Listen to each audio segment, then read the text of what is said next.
बाद यूपी में कैबिनेट विस्तार हो सकता है। फिलहाल छोटे स्तर पर ही मंत्रिमंडल का विस्तार होगा। इनमें 2 से 3 मंत्रियों को शपथ दिलाई जा सकती है। कैबिनेट विस्तार में सुभाष अध्यक्ष ओम प्रकाश राजभर और दारा सिंह चौहान को मंत्री बनाया जा सकता है। केंद्रीय नेतृत्व से ग्रीन सिग्नल मिलने के बाद यूपी में मंत्रिमंडल विस्तार का रास्ता अब साफ हो गया है। 2 से 3 मंत्रियों को दिलाई जा सकती है शपथ, जिनमें ओपी राजभर और दारा सिंह चौहान मंत्री बन सकते हैं। 14 जनवरी के बाद उत्तर प्रदेश में कैबिनेट का विस्तार होगा और कहा जा रहा है कि 2 से 3 मंत्रियों को शपथ दिलाई जा सकती है, जिनमें ओपी राजभर और दारा सिंह चौहान शामिल होंगे।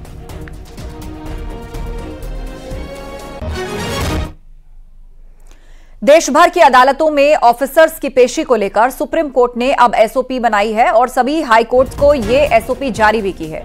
सुप्रीम कोर्ट ने सभी हाई कोर्ट्स को आगाह किया है कि अफसरों का अपमान ना करें, अफसरों को अपमानित ना करें और अफसरों की पोशाक पर टिप्पणी ना करें।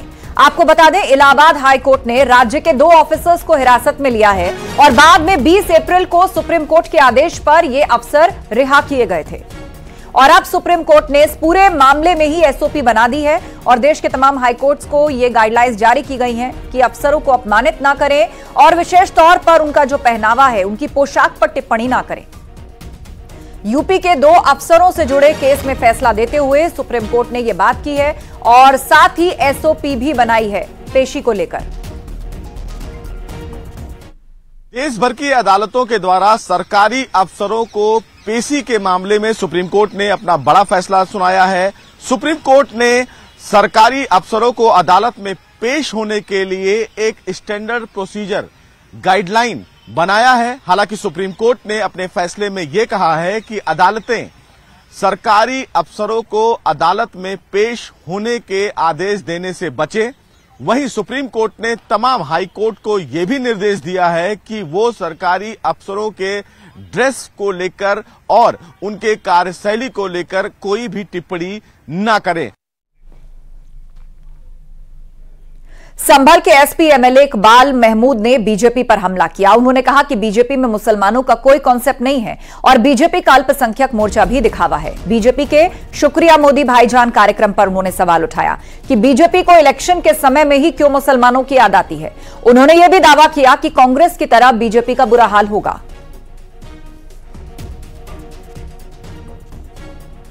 भाजपा का जहां तक सवाल है, तो इन्होंने तो वैसे ही ये दिखावे के तौर पर एक मोर्चा बना दिया अल्पसंख्यक का। इनके यहां अल्पसंख्यक का कोई कंसेप्ट ही नहीं। 80-20 की लड़ाई लड़ते हैं हमेशा। हर वो काम करेंगे जिससे मुसलमानों के अंदर नफरत पैदा हो। ये अपने वोटर्स को खुश करने के लिए इस तरह के बयान देते हैं। ये मोर्चा बनाया है, ये मन से नहीं, ये दिखावे का मोर्चा है। उधर गौतम बुद्ध नगर में गैंगस्टर रवि काना के ठिकानों पर रेड हुई है। पुलिस ने छापेमारी करके उसकी करीब 100 करोड़ की संपत्ति को कुर्क किया। इकोटेक 1 और बीटा 2 पुलिस टीम ने यह कार्रवाई की है। छापेमारी में 15 करोड़ रुपए से ज्यादा का स्क्रैप भी जब्त किया गया है। आपको बता दें, स्क्रैप माफिया रवि काना गैंगरेप का आरोपी भी है।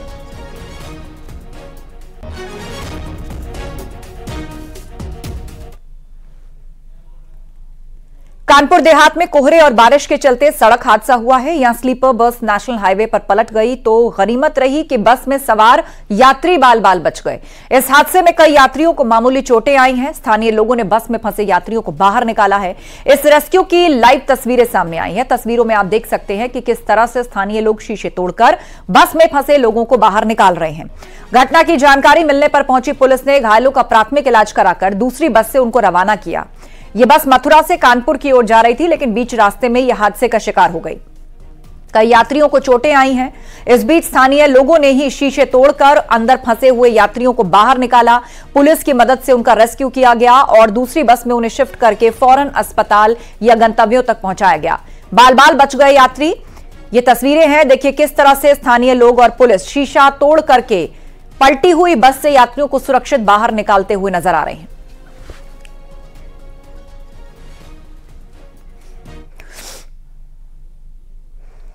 फतेहपुर जिले में 24 घंटे के अंदर हुए 5 अलग अलग सड़क हादसे में एक मासूम बच्चे समेत 5 लोगों की मौत हो गई, जबकि 2 लोगों की हालत गंभीर बनी है। इन लोगों का जिला अस्पताल में इलाज चल रहा है। और औंग थाना क्षेत्र में अज्ञात गाड़ी की टक्कर से बाइक सवार युवक की मौत हो गई, तो वहीं खागा कोतवाली क्षेत्र में बेकाबू ट्रक ने बाइक ठीक कराने जा रहे युवक को कुचल दिया। जहानाबाद थाना क्षेत्र में घर के बाहर खेल रहे बच्चे को तेज रफ्तार पिकअप ने कुचल दिया। वहीं बिंदकी कोतवाली इलाके में बाइक और साइकिल की टक्कर में बाइक सवार की मौत हो गई, जबकि साइकिल सवार घायल हो गया। 5वां हादसा असोथर थाना क्षेत्र का हुआ, जहां बाइक सवार 2 लोगों को अज्ञात गाड़ी ने रौंद डाला, जिसमें एक व्यक्ति की मौत हो गई, जबकि दूसरे व्यक्ति का इलाज जिला अस्पताल में चल रहा है।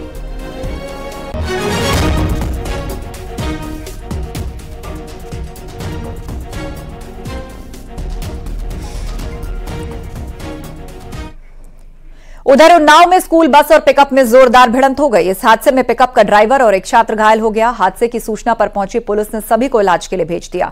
स्कूली बस में करीब 10 छात्र सवार थे। छात्र घायल जो हुआ उसको निजी अस्पताल भेजा गया इलाज के लिए, जहां उसका इलाज किया जा रहा है, जबकि घायल लोडर ड्राइवर को सीएचसी में भर्ती कराया गया है। पिकअप पर भैंस लदी हुई थी।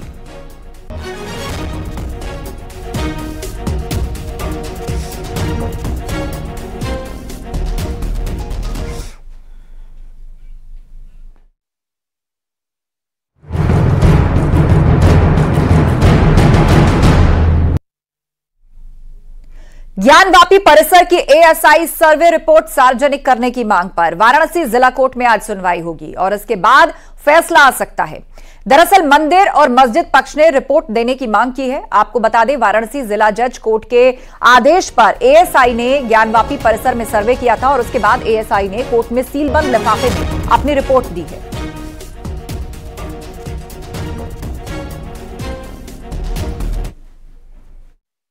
आज देखिए एएसआई सर्वे जो हुआ था, ज्ञानवापी परिसर का जो 92 दिन सर्वे हुआ था, उस सर्वे की रिपोर्ट दाखिल की जा चुकी है। चूँकि बंद लिफाफे में पूरी सर्वे रिपोर्ट दाखिल हुई है।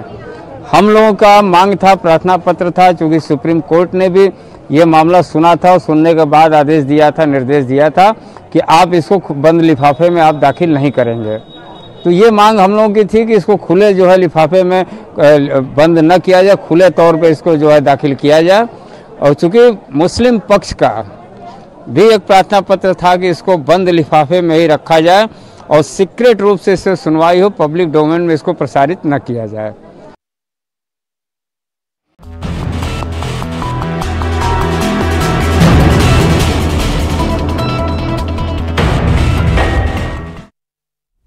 उत्तर प्रदेश के अलग अलग जिलों में मौसम का मिजाज बदला है। हम आपको 3 जगहों की तस्वीरें इस वक्त दिखाने जा रहे हैं। ये तस्वीरें वाराणसी, प्रयागराज और कानपुर की हैं। आपकी स्क्रीन पर इस वक्त 3 तस्वीरें हैं।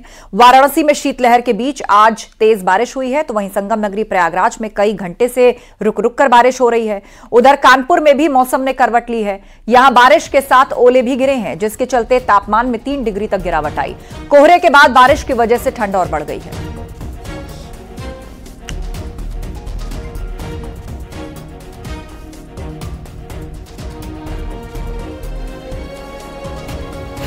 की शुरुआत हुई है। ठंड, कोहरा और उस पर बारिश ने तापमान में 3 डिग्री तक की गिरावट लाई है। सब न्यूज़ 18 टीम ग्राउंड जीरो पर आप मेरे ठीक पीछे देख सकते हैं कि किस तरह बारिश की वजह से सन्नाटा सा पसरा दिख रहा है, क्योंकि आम दिनों पर इन सड़कों पर हैवी ट्रैफिक होता है, मगर बारिश के चलते लोग घरों से अपने बाहर नहीं निकले हैं और बारिश के से ही यातायात में भी सीधा इसका असर पड़ा है और तापमान में भी 3 डिग्री तक की गिरावट आई है। अगर मौसम विशेषज्ञ की माने तो आने वाले 72 घंटे तक मौसम ऐसा ही बना रहेगा और डॉक्टर्स की अगर सलाह माने तो वो लोग जो हृदय के रोगी हैं या जिन्हें सांस की शिकायत है वो एहतियात बरतें। मीडिया जर्नलिस्ट आशीष पांडे के साथ अमित गंजू, न्यूज़ 18 कानपुर। सीएम योगी ने आज लखनऊ में एमएसएमई के कार्यक्रमों में लोगों के बीच 51,000 करोड़ रुपए का मेगा ऋण वितरण किया। इस मौके पर मुख्यमंत्री ने कहा कि यूपी की प्रगति देखकर पूरी दुनिया हैरान है। सीएम योगी ने कहा कि देश के विकास का रास्ता उत्तर प्रदेश से होकर जाता है। मुख्यमंत्री ने पहले की सरकारों के समय की बदहाली का जिक्र किया और एसपी और बीएसपी पर निशाना साधा। ये कास्ट कला के विशेषज्ञ हैं।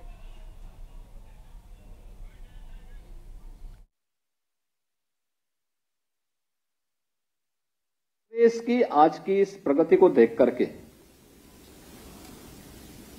हर हर देशवासी खुशहाल खुश है और दुनिया अचंभित है, क्योंकि उत्तर प्रदेश जब तक विकास नहीं करेगा तब तक भारत विकास के नए प्रतिमान स्थापित नहीं कर सकता। और इसलिए भारत के विकास का रास्ता उत्तर प्रदेश से होकर के गुजरता है। 25 करोड़ की आबादी के ऊपर एक बड़ा दारोमदार है और उसी 25 करोड़ की आबादी के जीवन में खुशहाली लाना, उनके चेहरे पर मुस्कान लाना, उनको आर्थिक रूप से समृद्धि के मार्ग पर अग्रसर करना, प्रधानमंत्री मोदी जी के मार्गदर्शन और नेतृत्व में ये डबल इंजन की सरकार जो प्रयास की है, आज उसके परिणाम हम सबके सामने हैं।